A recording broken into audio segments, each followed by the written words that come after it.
Hello and welcome to another edition of ICI World. And a rather special edition, this one, because as you can see, it comes to you from ICI Group headquarters in London.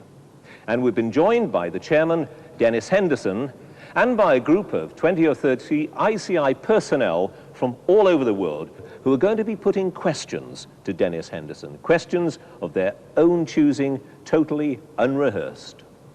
They've come, as I say, from all over the world, from the United Kingdom and Europe, from the Far East and from the Americas. And Dennis Henderson doesn't know what the questions are. They're going to be putting them directly to him, but before we actually do that, let's just have a few words about this magnificent building that we're in at the moment, number 9 Millbank.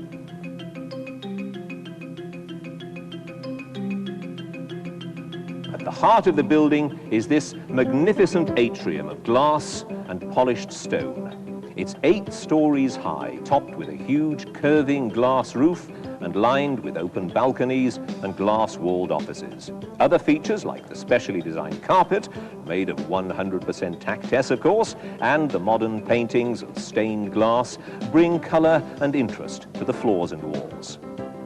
The ICI Group has changed dramatically over the last 10 years, and now it has a regenerated headquarters that not only reflects those changes, but is equipped to serve the company into the 21st century. And so, from the subject of the new headquarters, we move on to much wider issues affecting all 130,000 ICI employees throughout the world. Now, I'm going to be the chairman for this session. I'm here to see that fair play is done, or something that approximates to fair play at any rate. I can assure you that Dennis Henderson has not, despite his best endeavours, actually seen the questions that he's going to be getting tonight. Let us have our first question from Germany, home of 3 of ICI's biggest competitors. And our questioner is Kurt Weber. Chairman, where do you see ICI's competitive advantage in comparison with our rivals? And where do you see ICI in 5 and 10 years? Let's break that up into 2 questions, if we could, perhaps, Dennis. The first, the competitive element. Well, I think we have quite a good competitive edge in a number of areas. I can think of 4 immediately. First of all, costs. I believe with the efforts we took through the early 80s, particularly here in the UK, that we are a very competitive company in terms of productivity. Mind you, there are some areas, particularly in the international businesses, where growth is being sought overseas, where costs are rising, and we have to watch that quite carefully. Secondly, there is no doubt in my mind that we have the most international spread of all the major chemical companies for sales coverage, and I think that's a very considerable asset. Thirdly, in many of our businesses, we have a considerable product edge with sparkling new things coming through that the customer wants, and where we absolutely know there are good market prospects ahead. And fourthly, we really do have very good people at all levels of the organization, skilled, dedicated, fiercely loyal to the company. The second part of the question, where are you going to be in the next 5 or 10 years? Now, you could go on, I imagine, for 2 hours on that subject, so let me ask you to be fairly brief, if you would. Well, what I'm not going to do is attempt to give you a tight numerate forecast. I can't do that. What I can say is, I do believe the company's prospects are very good. I think we will continue to have a strong technical heartland in the United Kingdom, but I also believe we will grow significantly overseas, not just in Europe and in the United States, where we have a powerful position, but also in Southeast Asia, where, quite frankly, we are at the moment underrepresented. I'm totally confident that our research and development will continue to produce good, new, innovative products. And I believe, at this point in time, that the next decade looks extremely promising for the group as a whole worldwide. It will undoubtedly be more international. I hope it will be more profitable. Now, you mentioned Southeast Asia there. Let's keep thinking in those terms, looking further ahead. We do have a question from Japan, from Masanari Kato. Do you think, Chairman, if ICI has enough new businesses under development to secure our position in the early 21st century? Yes, I do. It is just possible. We may have almost too many. We have to be very selective where we put our resources.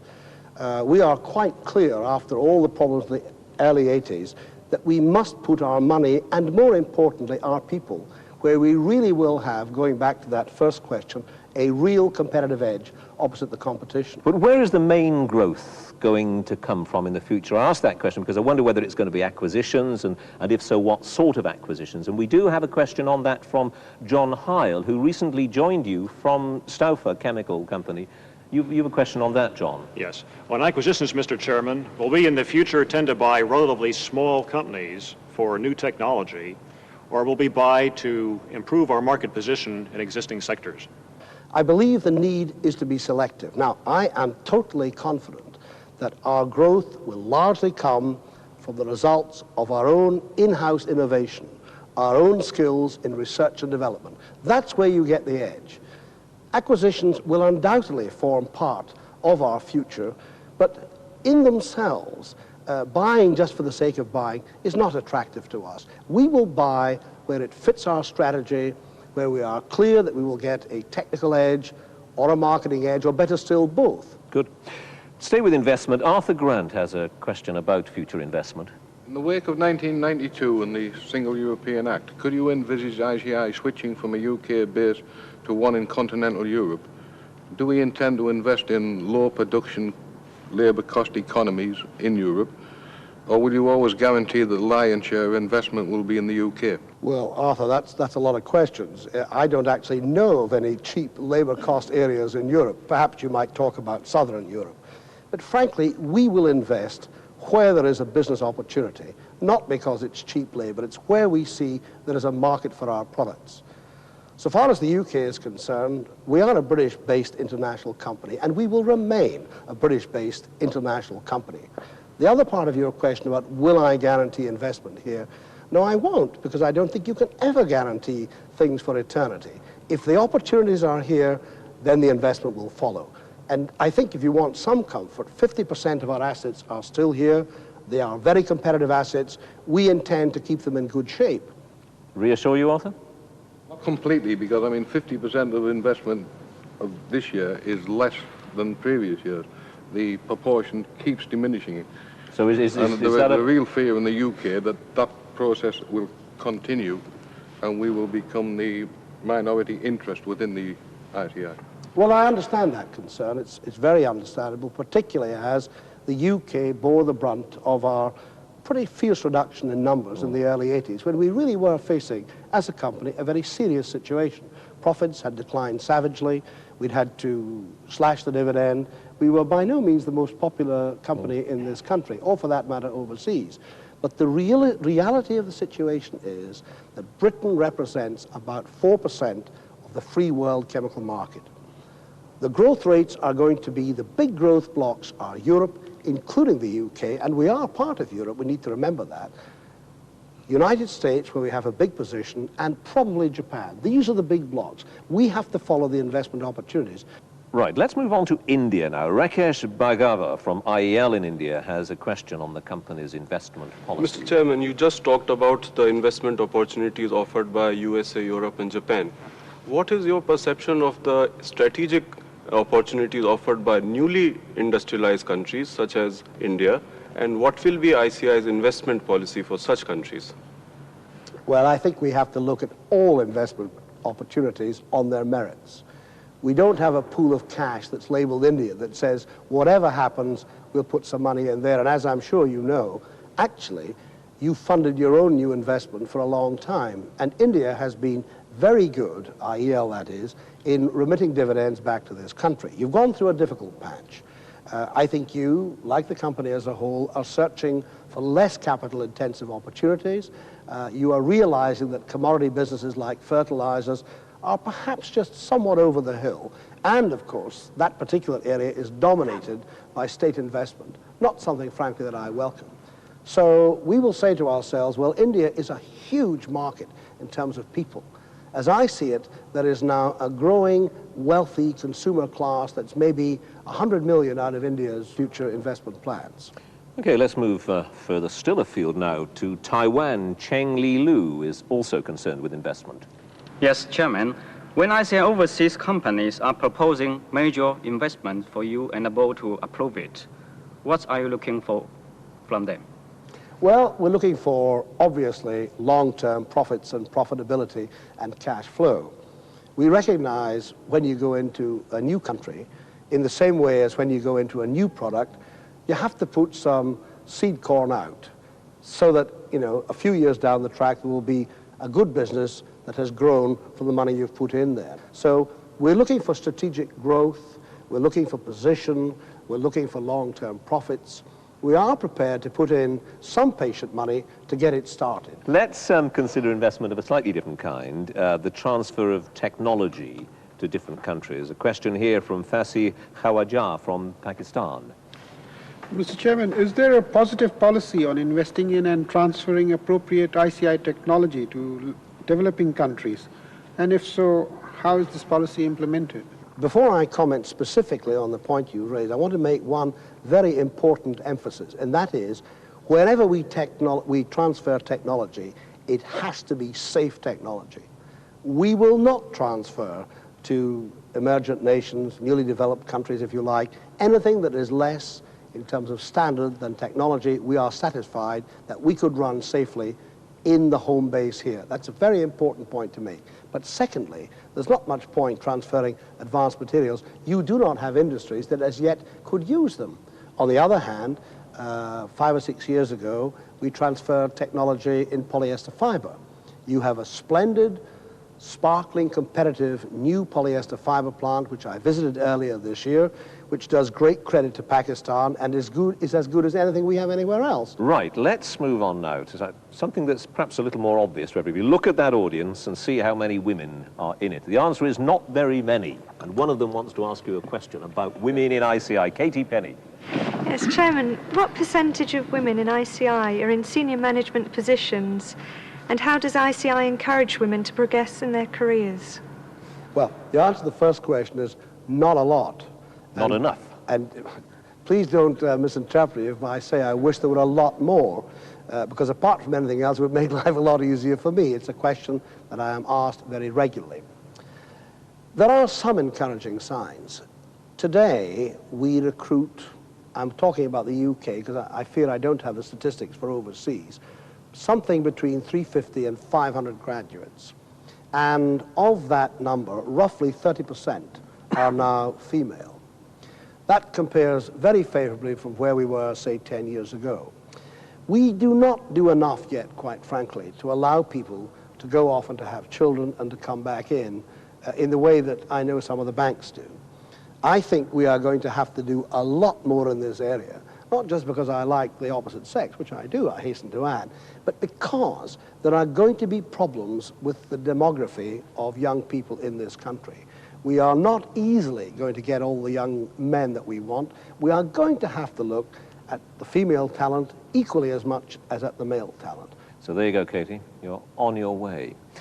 Let's stay with the question of people, as it were. You mentioned there the changing demography of Britain, and we have a question that I think relates to that from Eric Culbert, ICI Pharmaceuticals UK. Chairman, you've already stressed the importance to the business of a strong research and technology base in-house. Given the predicted shortfall in graduate numbers, what are the important incentives that ICI can offer to continue to attract good science graduates? Well, I think most importantly, we have to prove to them that they're valued. I believe we can do that by making sure that they are given good, worthwhile jobs with prospect from the moment they arrive. The second thing is I think we have to encourage them as they move through by training and broadening of experience. And I'd have thought something else that would attract the best and the brightest of the young graduates is the quality of your research programs, because if you're doing exciting things in that area, that's going to appeal to them. I think that's right. I think we can also point to the fact that we've had a pretty successful track record in your own area, for example. Sir James Black, a former ICI Pharmaceuticals man, has just won the Nobel Prize for chemistry. That has to be pretty exciting. As a company, we are spending something of the order of £500 million per annum on research and development. The brownie points in ICI today, in terms of salary and position, tend to go to those who are businessmen or businesswomen in the rounded sense. I worry sometimes that our functional skills in research, engineering, and in production, which are desperately important for ICI, keep people long enough because the good scientists say, I will move up the ladder if I become at 35 a manager. Now we've tried to get around that by using the research ladder, by having research associates and senior research associates. But I actually believe moving on to a sharp business focus, which we had to do as a company, has given us some problems in terms of rewarding and motivating our functional experts so that they remain in that discipline to contribute to the company for a longer period than perhaps they are doing at the moment. Getting the balance right. That's right. Right, you said earlier, you stressed the importance of ICI having to be international in its outlook. We've had a couple of questions on that. From Christine Hash from ICI France first. Yes, in the area of the internationalization, can't we make more use of our people internationally? And when will the ICI senior management represent the internationalism of our business? Of the top 150, 160 management jobs around the patch, about 40% today are now held by non-Brits.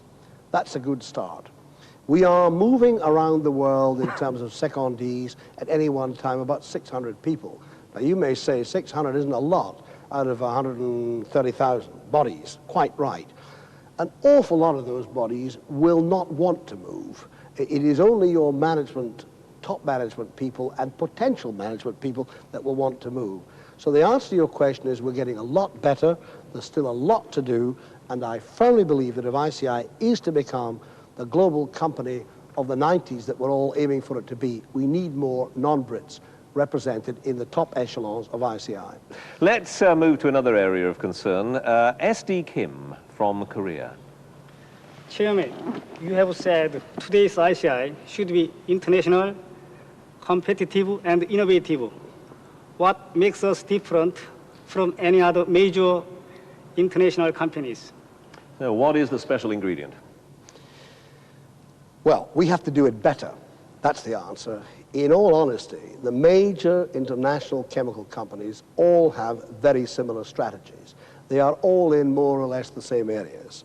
So what we have to do is make sure that our research is just that bit sharper, that the way in which we sell is more positive, that the way in which we distribute it is more effective, that the quality is better, that the packaging is better, that the customer gets what he wants, that the customer feels that we will work closely with him in satisfying his needs, and as ICI often makes intermediates, his customers' needs as well as his own. So it's a whole range of things that we have to do better. Now, I believe myself that our track record through the 80s, particularly from the mid-80s, shows that we have performed better than most other chemical companies, but we can never stop doing that. We have to keep on trying. The single ingredient, I think it's ICI people. I think there's a spirit and a loyalty and a dedication that I don't actually see in any other company that I visit. But of course I would say that, wouldn't I? Isn't that exactly the same what the others, what our rivals are saying about their position? Yes, of course. But I happen to believe that they may say it, but ours is true. There's his propaganda. But I think you can look at the international chemical companies and you can see that the big three in German are powerful competitors, no question about that. You can look at the two Swiss companies, very good, but in a limited sense. The American chemical companies, frankly, have not been international. They've had this huge domestic market, with the exception of two, who I'm not going to mention, because I never believe in giving my competitors free publicity, particularly on a show like this. The rest of them are not international, and I think they have a major problem. The rest of Europe, I don't think actually in an international sense really counts if you look at the scale of their operations. And frankly, the Japanese chemical companies are very small. We think of Japan as a very important country in terms of world economics and technology, which it is, and things like electronics, for example. But in chemical terms, the companies that we know there are relatively modest. Of course, what we have to do is make damn sure they remain relatively modest. Right. David Anderson has a sort of related question. Chairman, the company's values are of increasing interest to our employees. Shouldn't we have a set of identifiable corporate values which are relevant to all our businesses and territories? I think it would. There is something of a vogue for writing mission statements or core statements. I have to tell you, I was general manager in the mid-70s here in London, General Manager Commercial, and I spent hours and hours and hours dotting I's and crossing T's. I'm not sure it made one whit of difference to how the company actually performed in a business sense. But I do think today, because of the changes that have happened in ICI over the last 10 years, it is important to restate, particularly for those who have joined us relatively recently, either new entrants or companies that we have acquired, just to restate what those values are.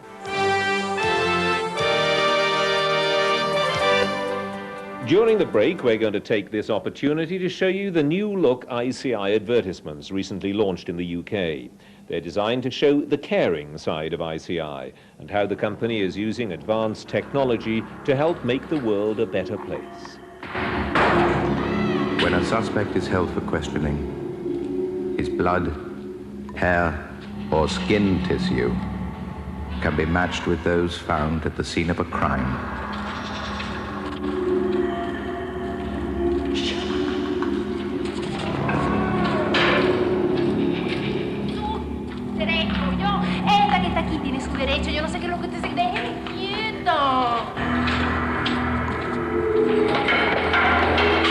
Thanks to a new system of genetic fingerprinting developed by ICI, they will be able to tell precisely who's guilty and who's innocent. World problems, world solutions, world class. In the developing world, deadly bacteria like typhoid and cholera are transmitted through water. Now, ICI is developing advanced filters which will catch diseases before you do.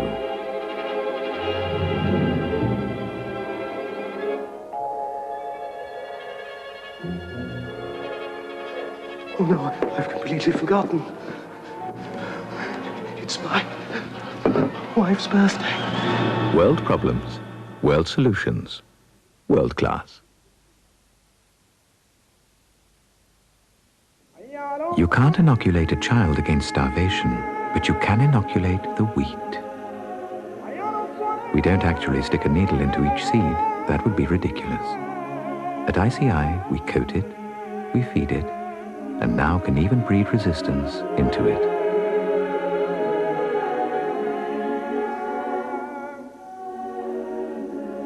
World problems, world solutions, world class. Hip bone replacements are known to wear out. ICI is working on a material that could last you a little longer.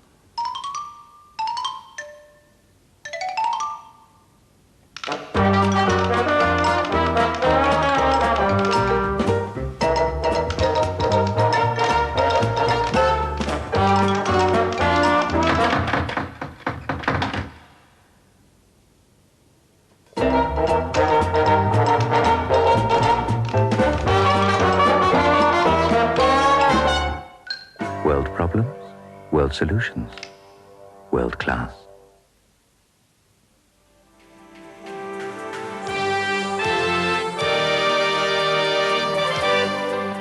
Let's move to an area of great importance to ICI, North America. Peter Thomas of CIL in Canada has a question.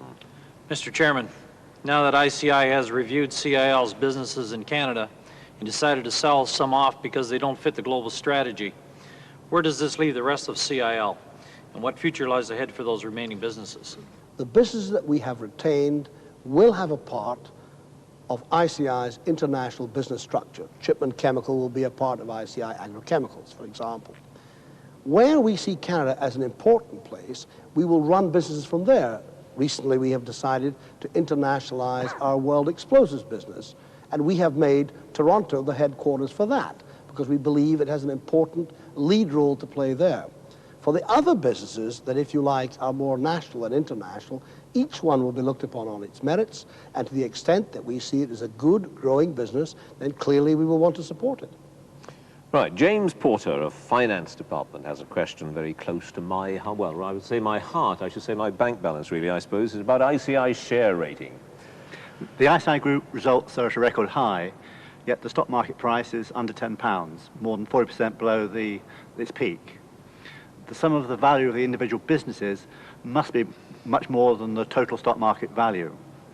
Isn't there therefore a risk that a predator might attack the company? Yes, there is always a risk, but I have to try and put that in perspective. Do I lie awake at night sobbing into my pillow about the fear of being taken over? No, I don't. I really sleep quite well on the whole. Does that mean I'm complacent? Does that mean that I think that somebody might not come for us? No, I don't. What can we do about it? Well, what we can do about it, quite frankly, is to go on performing the way we are, to persuade those who invest in us, both immediate investors and potential investors, that ICI has considerable international growth prospects, which I believe we have. Right, now, talking about money, you've spent a lot of money on the world-class marketing and advertising campaign. We have a question about that from Donald Ferguson. What effect has the programme had, and how will it benefit ICI's business in the future? The money is spent to improve the business. That's the way it's done. It's not done because somebody gets an ego trip because we see a bright, sparkling new roundel. There were really two purposes.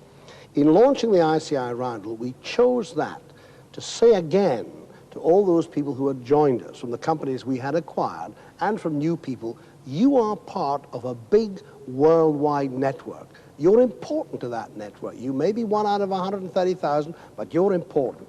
We also monitor the effect it has on the customers, on the consumers, on the shareholders, because part of the thing was to make ourselves better known in continental Europe, in the United States, and hopefully one of these days in Japan as well. Because we firmly believe that with knowledge of the company comes interest in the products and eventually some business. Now, in the UK, ICI is pretty well known, although even here, actually, the feedback from the market research we did showed that people were not entirely clear what we did. They were not entirely sure how we had changed and what we had become. You mentioned the roundel. You didn't mention the legs that appeared in one of your adverts, did you? Oh, yes. Well, there was a splendid advert, which I imagine some of you may have seen, about a very shapely pair of female legs tripping across a square. This shows you the diversity of ICI, because we were forced to withdraw it in the United States, where it was considered to be tasteless. But I have to tell you that in France, it won a prize. I think that tells us more about the French than about ICI, but still. Personally, I liked it. A Frenchman next, Eric Saval. Yes, Chairman. You have been quoted as saying, no customer, no ICI. How is the company going to improve its skills and show the customer that he counts, he is important, and he is dealing with a world-class company? Now, I know you, if I just interrupt for a second, I know you could talk for about 4 hours on this one. If I can ask you to be fairly brief, because we have a lot of points to get through. Well, to some extent, we've picked a little bit. Well, we have indeed. Yep. But the first thing you have to do is find out if the customer actually thinks you're any good. That's something we don't do nearly enough of. We have a great arrogance that said they've been with us a long time, it'll be okay. There's a lot of nasty people out there called competitors that are dying to take him away from us. So you have to understand his needs and work closely in collaboration with him in solving those needs. Once you've solved them, it's got to be the right price, it's got to be the right quality, properly packaged and delivered on time, and always checking back to see whether you have given him what he wants. Terribly, terribly important. I can't overemphasize the importance to us of accepting the customer is king for now and for the future, here, in your country, internationally. Now, we must, during a program like this, refer to the environment, because clearly there's a great deal of concern about environmental issues, and you play a major role in that. Bob Montgomery has a question in that area. How do you and your executive team view the threat of increasing environmental pressures and legislation? And what plans are being made by ICI to ensure that manufacturing practices keep ahead of those pressures? Well, we view them very seriously, is the answer. We are already spending, as a company, something of the order of 10% of our total capital budget on what I would broadly describe as safety, health, and the environment. It's a very difficult number to pin down, because some of it is to do with improved productivity, better yields, better quality, but that's roughly the figure we are spending. We believe very firmly that we can only continue to operate as a company if we have a license from the general public, if they believe we operate safely, if they believe that our products are satisfactory and will not cause them any harm. But it is inevitable that there is going to be growing pressure from the public, very understandable, to improve our environmental processes. So I think that's a constant effort, not just incidentally at the production end, but at the design end as well. We are going to have to design out of our plants excess waste. We're going to have to make sure that the processes don't produce so much waste, because actually disposing of toxic waste is going to be increasingly difficult. So the answer to your question is we view it very seriously, and last year, to underline the importance I attach to that, I asked Chris Hampson, when he joined the board, specifically to take up an overview on safety. And in the recent budget process, which went on for 2 weeks, my colleagues and I sat down with each chief executive from all the major business and territory. The number one item on the agenda was health, safety, and the environment, and it will remain so. Right. We're very nearly at 1992, single European market and all that. We have a question from Giovanni Persicillo, I beg your pardon, from Italy. Mr. Chairman, is ICI really a pan-European company? Will it be ready in 1992? What must ICI do to take advantage of all the opportunities that will arise with it? No, it's not a pan-European company, it's an international company. That's the first important point to make. But continental Europe is important. It already represents 25% of ICI's 12 billion sales. We already have on the ground a complete national network of sales offices. We have production facilities. We employ in Europe something like 15 to 16,000 people. Frankly, for those who are thinking now about 1992, it's almost too late. We've been doing our homework from at least the 60s, so we're in pretty good shape. That's not the same as So ICI will be able to maintain a good growth rate. It's been growing at some 3 times the chemical market growth rate in recent years. Will it be able to continue that with the competition that 92 will provide? We believe so. You have to remember that even although we have been growing at 3 times the rate of growth rate for chemicals in the European market as a whole, that still only gives us something like 2% of the continental market. So there's a lot of scope. And if we have the products that the market needs, it's always back to the products and the customer and the needs. I have no doubt that we will continue to grow at that sort of rate. I saw, incidentally, in an interview that my colleague Tom Hutchison had given in the magazine Innovation, that he expects our sales in Europe to double over the next 5 years. Yeah, let's stay in this area, move to a question from Trevor Sayer. Sorry, a point here. What you've just said there, Chairman, you talk about our growth is going to increase within the next 5 years. And when you talk about investment, where we are at Wilton, and you have your major core businesses at Wilton, what you're tending to do is upgrade those core businesses. Now, there's only a certain peak that you can go upgrading before you decide to make a decision, because you can only go put so much load on the cracker that we have at Wilton. So somewhere along the line, a decision has got to be made regarding new plant to keep up with the growth market that you envisage in the next 5 years. Well, that's right. But we have to put those new plants where the market actually requires them to be. Now, Wilton has had quite a lot of new investment in the last few years. I wish actually people at Wilton were perhaps a little bit more appreciative of the money that has been put in there. I do think that's very important. Money brought employment. Sorry? Perhaps there would be if money brought employment and money jobs has instead brought of profit. employment.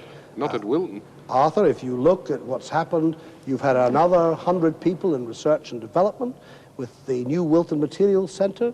Of course, technology in the chemical industry, if anything, tends to reduce employment because the plants become ever more automated. We lost 8,000 jobs in Wilton in 10 Of years. course you have, but that, of course, was part of an essential exercise in the early 80s to bring us back from sheer disaster. And if I can remind you, and people have very short memories, I never forget this. In 1982, in our petrochemicals and plastics business, we lost £138 million. Now, not even ICI can stand that for too long. We had to improve our productivity. Now, we've done that. We've had a lot of support all the way through, and at the moment, things are looking pretty buoyant. Carol Watts has a question. How can we better integrate ICI Australia into the ICI group worldwide, considering the geographic isolation of Australia? Oh, I think they're quite well integrated, actually, to tell you the truth. Well, ICI Australia is, of course, a very powerful chemical company in Australia. But Australia is a relatively small market for chemical products. There's a fair amount of interchange of people goes on, and that's important. There is also a fair amount of interchange on technology. And ICI Australia has actually had a very rich vein of new products come out of its research. Okay, let's cross the Pacific to Latin America. Santiago Gonzalez Pose. Chairman, what kind of balance would you like to see in the future in Latin America between the internationally run business and the locally run business?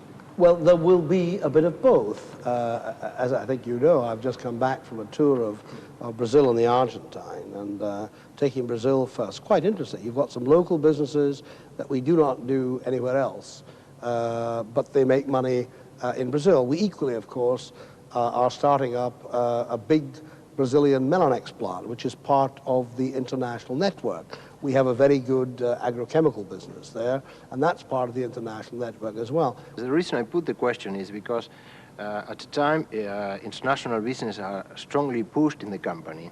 There is some concern, particularly in people running local business, that most of the investments of the company in the future will be only in the international areas, and that the fully local business may be neglected to an extent. No, that's just not so. I mean, you have to remember that each chief executive of the country and the business makes his case to the ICI board. He asks for a certain amount of money. He tells us how he's going to spend it.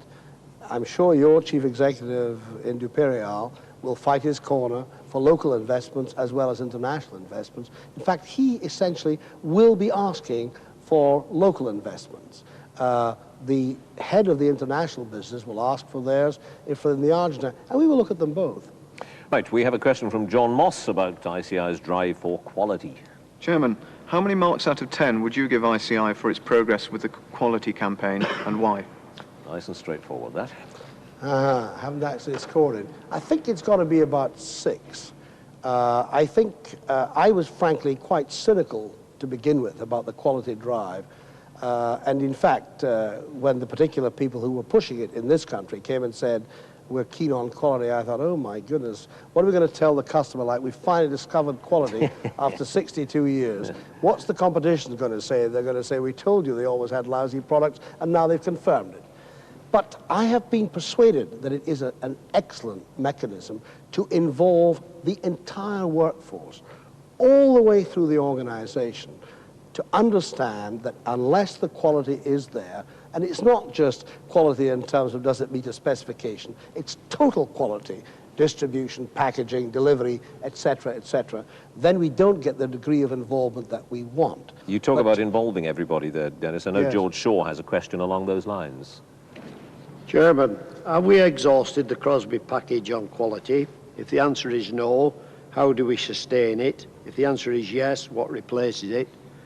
And is there a quality process for management-worker relationships? A lot of questions there. Well, I must tell you in all honesty, I was not wildly thrilled that ICI had to import a quality program from the United States.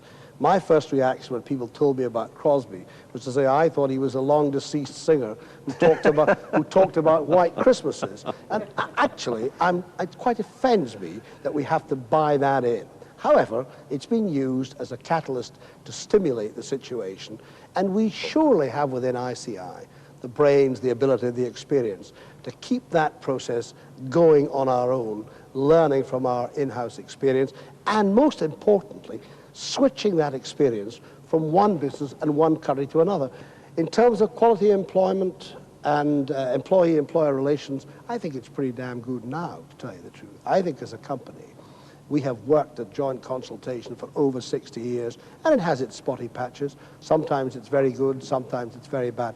It's a process that has served us extremely well, as also have the increasing emphasis that the businesses in this country have on business investment committees, where we freely share with all aspects of the workforce what we're doing, what the results are like, where the investments are going. And I think that's a desperately important development. I wish a lot more of British industry did the same thing. Dennis, thank you very much. We could go on for hours and hours and hours, but we must bring it to a halt somewhere. Before we actually finish there, let me just ask a question I would like to put to you, and that is, what's it like being chairman of ICI, and what do you do when you're not being chairman of ICI, if there is ever such a moment? Well, 95% of the time, it's a marvelous job. It's tremendously stimulating. There's a wide variety of change and challenge, and the people contact, like tonight if you like, is great fun. It's a very demanding job. It's wholly absorbing. There's very few hours in the day when I'm not thinking about how can we do better, how can I do better in the way we run ICI. But you have to have some time off. And for me, I think you have to retain a sense of humor, and you have to put it in perspective. And I suppose, other than swimming regularly, which is about the only exercise I get, it is a family thing that I find the most helpful. And if I say to you that the most exciting thing that's happened to me this year is that I've got a little granddaughter, and my wife and I are thrilled about that, I think that's the thing that frankly keeps it all in perspective. Well, Dennis Henderson, thank you very much for taking all the questions with such good grace and such good humor and putting it all in perspective for us. And let me, and I know you'd want to do this as well, thank you, the audience, for those questions, which have been, if I may say so, provocative and stimulating and have contributed to what I hope has been a thoroughly interesting, indeed fascinating program, a very special edition of ICI World. Thank you all very much indeed.